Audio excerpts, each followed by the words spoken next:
Salut à tous et à toutes, joyeux lundi 6 avril 2026, premier numéro de ce grand journal. Pour cette semaine, après les congés de Pâques, de retour pour le grand journal sur Swag Radio, l'énergie, le flow et l'attitude Alexa Open Swag Radio pour écouter Swag Radio 24 heures sur 24. Info 5 assure, info à la vitesse de la lumière, c'est l'affaire de P-News sur WhatsApp et sur Facebook. Tout de suite, voici les infos. Le président américain Donald Trump menace de frapper les infrastructures vitales iraniennes. Le président américain a par ailleurs annoncé dimanche que le second militaire américain avait été retrouvé en Iran après une mission de recherche de sauvetage. Le F-15 avait été abattu vendredi. Le récit est signé Euronews dans ce grand journal. Recherché depuis 2 jours et finalement retrouvé. L'aviateur américain disparu vendredi après que son avion a été abattu en Iran a été secouru lors d'une opération militaire menée dans la nuit de samedi à dimanche par Washington. Après avoir dans un premier temps annoncé qu'il était sain et sauf, Donald Trump a finalement précisé que le pilote était grièvement blessé. Le chasseur bombardier F-15E américain a été abattu vendredi dans le sud-ouest de l'Iran. Le pilote et son coéquipier ont réussi à s'éjecter de l'appareil avant le crash et étaient recherchés par Téhéran qui avait promis une récompense pour leur capture. Les renseignements israéliens ont durant ces 48 heures également contribué au sauvetage. Exfiltrés, les 2 militaires seraient désormais soignés sur une base américaine au Koweït. Quelques heures après l'annonce du sauvetage, le président américain a annoncé le report de son ultimatum à Téhéran, menaçant de cibler les infrastructures civiles iraniennes si le détroit d'Ormuz n'était pas rouvert lundi. Au même moment, les frappes de représailles iraniennes se sont poursuivies dans la région, des dégâts ayant été signalés dans des installations civiles aux Émirats arabes unis, au Koweït et à Bahreïn. Tôt, le dimanche Pâques, le président américain a suscité la controverse avec un message particulièrement injurieux contre l'Iran, à coups d'insultes et de jurons. Donald Trump réitère ses menaces contre Téhéran. Il promet encore de détruire les centrales électriques et le pont si le détroit d'Ormuz n'est pas rouvert. Il a toutefois repoussé son ultimatum jusqu'à mardi soir, assurant avoir de bonnes chances de parvenir à un accord d'ici là. Une escalade qui survient alors que le militaire dont l'avion de chasse a été abattu par l'Iran vendredi aurait finalement été retrouvé par les États-Unis au terme d'une opération périlleuse. Le reportage d'Andreas Williams de Radio-Canada dans ce grand journal. Pas de trêve pascale pour Donald Trump, dont le ton belliqueux a atteint un nouveau sommet dimanche. Sur son réseau social, le président américain a publié un message truffé d'obscénités à l'intention de l'Iran. « Ouvrez le foutu détroit, espèce de salaud, ou vous vivrez en enfer. Vous allez voir. Gloire à Allah », écrit-il. Il menace de frapper les centrales électriques et les ponts du pays mardi si le détroit d'Ormuz n'est pas réouvert d'ici là. Quelques heures plus tard, Donald Trump a toutefois semblé repousser une fois de plus son ultimatum, maintenant fixé à mardi 20h. En entrevue au réseau Fox News dimanche, il laisse aussi entendre qu'une entente avec l'Iran pourrait être possible d'ici lundi, ajoutant que Téhéran négocie. Le président du Parlement iranien lui réplique « Vos actions imprudentes entraînent les États-Unis dans un véritable enfer pour chaque famille et toute notre région va brûler parce que vous insistez pour suivre les ordres de Benyamin Netanyahou. » Il ajoute que la seule véritable solution consiste à respecter les droits du peuple iranien et à mettre fin à ce jeu dangereux. C'est pourtant dans un message de réjouissance que Donald Trump annonçait la nuit dernière sur son réseau social le sauvetage du militaire dont l'avion avait été abattu en Iran. Il explique avoir ordonné l'envoi de douzaines d'avions pour récupérer le soldat, retrouvé dans une région montagneuse reculée, et qualifie l'opération de miraculeuse. Ce qu'on a vu hier, c'était vraiment l'application de leurs moyens. Ça a été très bien fait. Pour récupérer une personne, il faut se poser proche de la personne. Donc, ce sont des hélicoptères. Ces hélicoptères-là sont munis de moyens de navigation. Ils peuvent naviguer autant de jour et de nuit. Ils sont équipés aussi d'un certain système de défense. Ils sont accompagnés d'avions de chasse qui vont être là pour supprimer au sol des positions ennemies. Des médias américains citant des sources militaires rapportent que le soldat aurait échappé aux forces iraniennes pendant plus de 24 heures après s'être caché en montagne dans une crevasse. 2 avions de transport rendus inutilisables pendant la mission ont été détruits par le commando. L'opération, décrite comme l'une des plus audacieuses de l'histoire des États-Unis par Donald Trump, aurait été menée par la même unité d'élite que celle qui avait orchestré le raid contre Oussama Ben Laden en 2011. Le président américain fera le point sur l'affaire lors d'une conférence de presse à la Maison-Blanche lundi après-midi. Ici Andréane Williams, Radio-Canada, Montréal. Nous irons en Israël. Des dizaines de secouristes et pompiers fouillaient dimanche soir les décombres d'un immeuble à Haïfa, dans le nord d'Israël, constaté chez un correspondant de l'AFP après une frappe de missile iranien qui a tué 2 personnes, selon les médias israéliens. Le récit est signé France 24 dans ce grand journal. Un nouveau réveil au son des sirènes à Haïfa. Cette ville du nord d'Israël, frappée par un missile iranien dimanche à 18h, heure locale. Depuis, les secouristes déblaissent sans relâche ce qu'il reste de cet immeuble résidentiel. Des habitants ont été retrouvés morts dans les décombres. D'autres manquent toujours à l'appel. L'armée israélienne, dépêchée sur place, relaie cette vidéo sur les réseaux sociaux.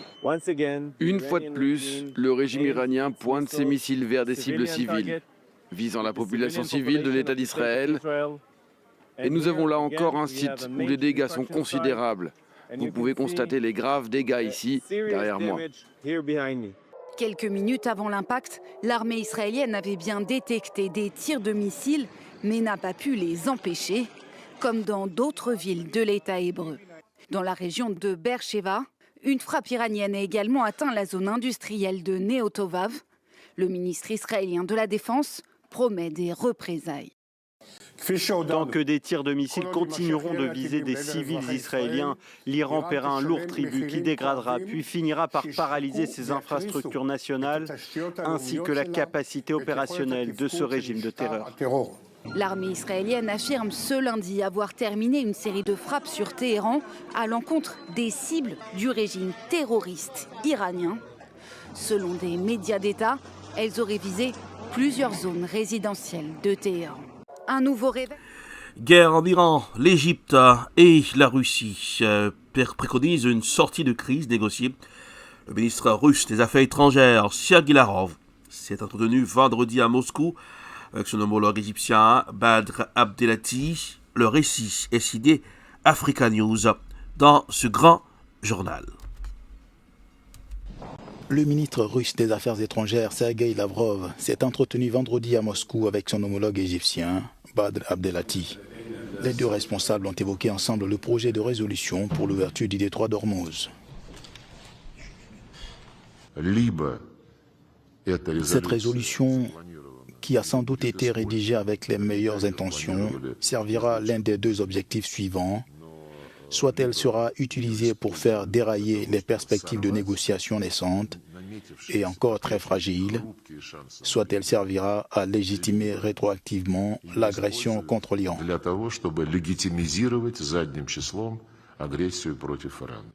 La résolution portée par le Bahreïn préconise l'usage de la force pour libérer la voie navigable bloquée par l'Iran. Tout ce que nous essayons de faire, c'est de trouver une possibilité de négociation directe entre les 2 parties, iraniennes et américaines. Et nous espérons que la logique et la raison prévaudront dans la gestion de ce conflit, car tout le monde est perdant. Le monde est perdant et la région est perdante. Et les pays en développement du monde entier sont perdants en raison des graves conséquences négatives liées à l'inflation que nous avons constatée à la suite de la hausse des prix de l'énergie et des denrées alimentaires, conséquence de la perturbation continue des chaînes de distribution, elles-mêmes résultant de l'entrave à la navigation maritime mondiale.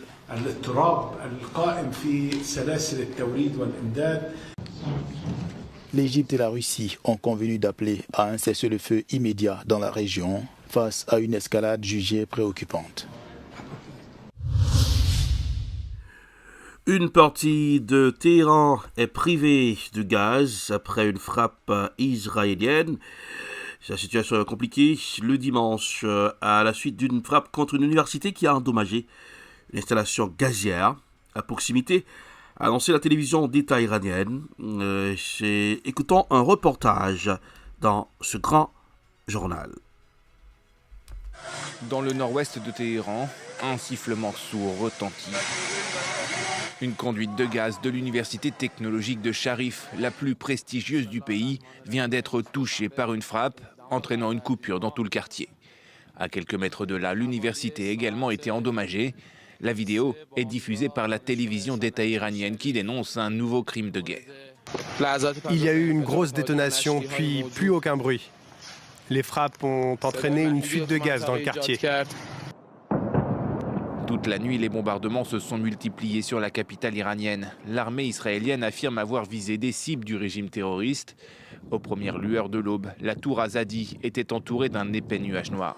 Ces images du croissant rouge iranien montrent les conséquences d'une frappe sur une zone résidentielle. Ici, nous sommes dans un autre quartier résidentiel qui a été frappé. Il y a des personnes mortes. Nous effectuons une opération de sauvetage. Au 38e jour du conflit, les tensions restent vives. Les États-Unis semblent perdre patience et promettent de cibler des infrastructures civiles si le régime des Mollahs ne conclut pas un accord pour libérer le détroit d'Ormuz avant ce mardi.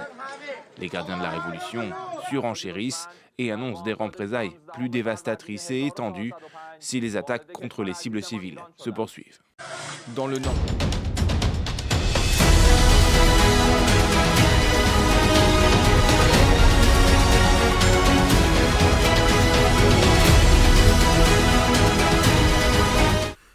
De Rechef pour la suite de ce grand journal sur Swag Radio. On est avec du style Alexa. Écoutez Swag Radio 24 heures sur 24. Swag Radio, l'énergie, le flow, l'attitude. Restez bien informés avec les infos sans cassure, sans bavure. Info à la vitesse de la lumière, c'est l'affaire de P-News sur WhatsApp et sur Facebook. P-News, votre référence en matière d'infos. Allez, mangez à Bordeuse Café Créole, des mets délicieux. Bordeuse Café Créole, la bonne cuisine haïtienne. Allez, au 299 Main Street Everett. Chiffre le 2677 214 14 25. Cuisine haïtienne sans limite à Bordeuse Café Créole. Rôle clé de la CIA dans le sauvetage du pilote disparu. Une campagne d'information stratégique en amont dans une opération complexe mêlant renseignement, communication et intervention militaire. Central Intelligence Agency, CIA, aurait joué un rôle déterminant dans le sauvetage d'un pilote porté disparu selon plusieurs sources proches du dossier. L'agence américaine a mené, bien avant l'opération de récupération, une campagne d'information discrète mais stratégique visant à préparer le terrain. Le récit signé BFM TV dans ce grand journal.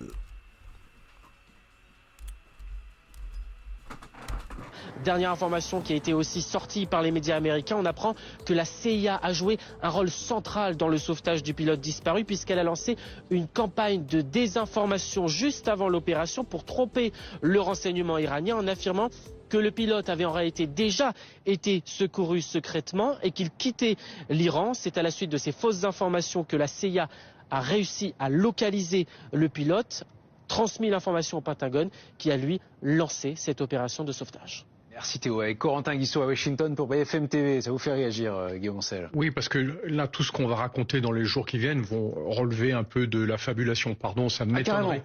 Ah oui, carrément, pourquoi? Parce que les services américains vont jamais révéler la réalité de comment ça s'est passé, ne serait-ce que pour préserver des choses qui sont essentielles. Non, mais les journalistes font parfois leur travail et ont des sources mais les de hauts responsables militaires américains, notamment, ça fait plusieurs heures que c'est le cas. Hein. Remarquez bien que les sources sont essentiellement militaires et qu'elles sont autorisées à communiquer. Quand elles sont autorisées à communiquer, normalement, c'est quelque chose qui a été très verrouillé. Typiquement, c'est sûrement pas la CIA qui a localisé le pilote. Vous voyez, techniquement, c'est difficile. Ce qui est Votre récit à vous, si je puis dire, c'est quoi alors? Pardon, mon récit, il est simple, c'est que le copilote a été récupéré sain et sauf, qu'il y a eu 36 heures très très difficiles et qu'à mon avis, Trump en est affecté. D'ailleurs, c'était très intéressant dans ce reportage de voir comment ça a été vraiment montré dans les médias comme un tournant dans cette guerre, le fait qu'on l'ait récupéré. Trump aurait été plus affecté encore si le soldat avait été capturé ou si avant cela... Oui, François, mais pendant 36 heures, Donald Trump n'a pas dit un mot. C'est une première... Israël poursuit ses frappes à travers le Liban, faisant au moins 15 morts et des dizaines de blessés. Les médias israéliens ont diffusé cet enregistrement d'un haut responsable militaire admettant que l'armée avait sous-estimé la puissance du Hezbollah. Malgré de lourdes pertes, les capacités opérationnelles du Hezbollah restent une source de préoccupation pour les forces israéliennes. Le groupe étant toujours en mesure de lancer des attaques à la roquette à grande échelle. Le récit est signé FGTN News dans ce grand journal. Les médias israéliens ont diffusé des enregistrements d'un haut responsable militaire admettant que l'armée avait sous-estimé la puissance du Hezbollah. Malgré de lourdes pertes, les capacités opérationnelles du Hezbollah restent une source de préoccupation pour les forces israéliennes, le groupe étant toujours en mesure de lancer des attaques à la roquette à grande échelle. Le président libanais Joseph Aoun a déclaré que Beyrouth avait soumis une proposition de cessez-le-feu à Israël, mais n'avait encore reçu aucune réponse. L'escalade a commencé le 2 mars après que le Hezbollah a tiré des roquettes sur Israël en réponse à la guerre menée par les États-Unis et Israël contre l'Iran. Depuis, Israël a mené des frappes aériennes à grande échelle à travers le Liban et lancé une offensive terrestre dans le sud. Les autorités libanaises affirment que plus de 1460 personnes, dont 126 enfants, ont été tuées et que plus de 1,2 million de personnes ont été déplacées depuis le 2 mars. Les médias israéliens ont diffusé... Nous irons en Serbie. Des sacs à dos contenant des explosifs ont été retrouvés le dimanche 5 avril 2026 à Kanjiva, dans le nord de la Serbie, à proximité du tracé du gazoduc Balkan Stream qui fournit un gaz russe la Serbie et la Hongrie voisines. Annoncé dimanche le président serbe Aleksandar Vučić. La Serbie est l'un des rares pays du continent à ne pas avoir imposé de sanctions à la Russie après son invasion de l'Ukraine. Il reste vu comme un allié du Kremlin. Le récit est signé Euronews dans ce grand journal. Les routes sont bloquées, tenues sous bonne garde par des officiers serbes. Les autorités affirment avoir trouvé des explosifs près du gazoduc Balkan Stream, à quelques mètres de là. Ils ont trouvé, si j'ai bien compris, 2 sacs à dos, 2 gros paquets d'explosifs. Nous avons également d'autres pistes. Une enquête est en cours et je viens de m'entretenir avec Viktor Orban. Le site, situé à proximité de la frontière avec la Hongrie, permet en effet de fournir les 2 pays en gaz russe. Le fonctionnement de ce gazoduc est vital pour la Hongrie. 60% de la consommation de gaz de la Hongrie passe par ce gazoduc. Viktor Orban se garde d'accuser directement l'Ukraine, mais son ministre des Affaires étrangères prend, lui, beaucoup moins de précautions. Cette tentative d'attentat terroriste s'inscrit parfaitement dans la logique des efforts continus des Ukrainiens pour perturber l'approvisionnement de l'Europe en gaz et en pétrole russe. L'Ukraine dément être derrière l'attaque et avance une toute autre piste. Il s'agit très probablement d'une opération sous faux pavillon russe s'inscrivant dans le cadre de l'ingérence massive de Moscou dans les élections hongroises. Une hypothèse que semble corroborer le principal rival de Viktor Orban, Péter Magyar, le chef du parti d'opposition TISA. Plusieurs personnes avaient publiquement laissé entendre qu'un incident accidentel se produirait sur le gazoduc en Serbie à Pâques, une semaine avant les élections hongroises. Et c'est ce qui s'est produit. Après 16 années passées au pouvoir, Viktor Orban, grand allié de Moscou, est actuellement en berne dans les sondages à une semaine des élections législatives. Un scrutin aux enjeux cruciaux pour l'Europe, scruté de près par les 27. Nous irons dans la ville d'Ekaï en Haïti. Le commissaire Muscadin s'agenouille en pleine rue lors d'un chemin de croix. Sous le regard de la population, lors de la fête de Pâques, au Caille, une scène inhabituelle a marqué les esprits pendant le week-end.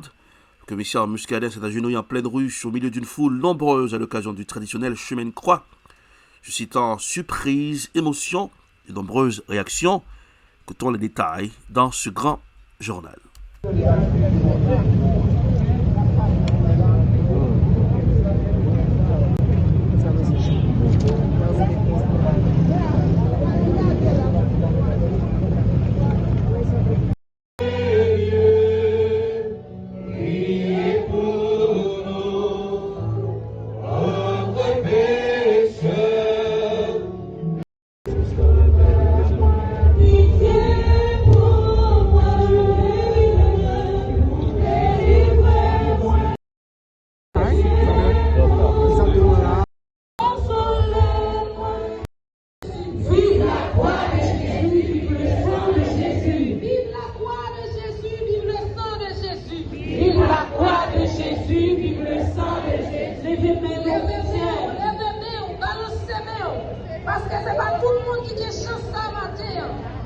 pile monde, il y a pile paroisse qui pas organiser chemin de croix à cause situation pays.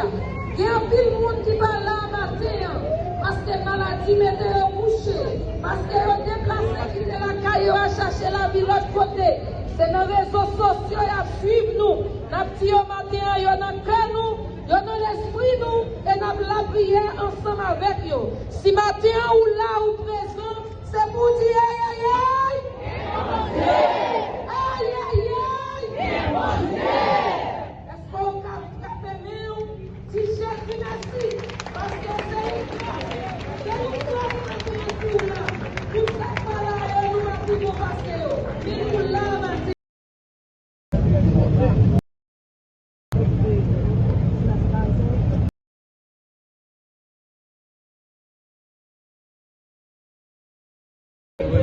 En pile, jeunesse pour bon travail, bon service.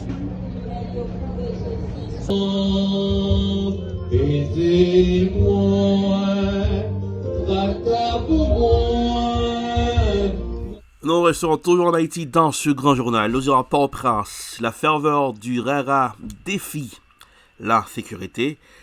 Malgré un climat sécuritaire toujours préoccupant, des milliers de personnes ont envahi les routes de la capitale pour célébrer la saison du RERA dans une démonstration vibrante de résilience culturelle et de solidarité populaire au rythme des tambours, des vexins et des chants traditionnels. Les bandes de RERA ont parcouru plusieurs quartiers de la ville, attirant une foule compacte composée de jeunes, d'adultes et de familles entières. Les participants vêtus de couleurs vives ont transformé les rues en une scène festive, contrastant fortement avec les tensions et les inquiétudes qui marquent le quotidien des 20 habitants. Écoutons les détails dans ce grand journal.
Nous mettons Dieu, et maestro a besoin de nous la semaine. Et maestro a besoin de nous la semaine, nous mettons Dieu.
C'est la fin de ce grand journal pour ce lundi 6 avril 2026. Avant de partir, couleur du temps pour aujourd'hui, couleur du temps pour ce lundi 6 avril 2026. Température maximum environ 48 degrés Fahrenheit, minimum environ 39 degrés Fahrenheit. Le froid sera plus marqué avec un ressenti pouvant descendre jusqu'à 37 degrés Fahrenheit en raison du vent. Un temps dominé par un ciel couvert tout au long de la journée. Risque de faibles pluies ou d'averses intermittentes au cours de la journée. Une brise constante est attendue, renforçant la sensation de fraîcheur typique du début de printemps à la Nouvelle-Angleterre. Et la durée du jour est environ 12 heures, 52 minutes avec un lever de soleil à 6h21, un coucher à 19h13. C'est la fin de ce grand journal. Merci d'avoir suivi. Pour présenter le grand journal, Herlé Tudorelas, depuis le studio de Swag Radio, la capitale des grandes écoles du monde. Swag Radio, l'énergie, le flow et l'attitude. Swag Radio on air avec du style. Pour rester bien informé, PNews, info sans cassure, sans bavure. Info à la vitesse de la lumière sur WhatsApp et sur Facebook. PNews, votre référence en matière d'info. Allez, Brothers Café Créole, c'est la bonne cuisine de Place to Be. Au 299 Main Street Everett. Chiffré le 617 294 14 25. La cuisine haïtienne est sans limite à Brothers Café Créole. Joyeux lundi, joyeuse semaine. N'oubliez pas de garder le sourire car ça rajeunit le visage. Au revoir, à demain.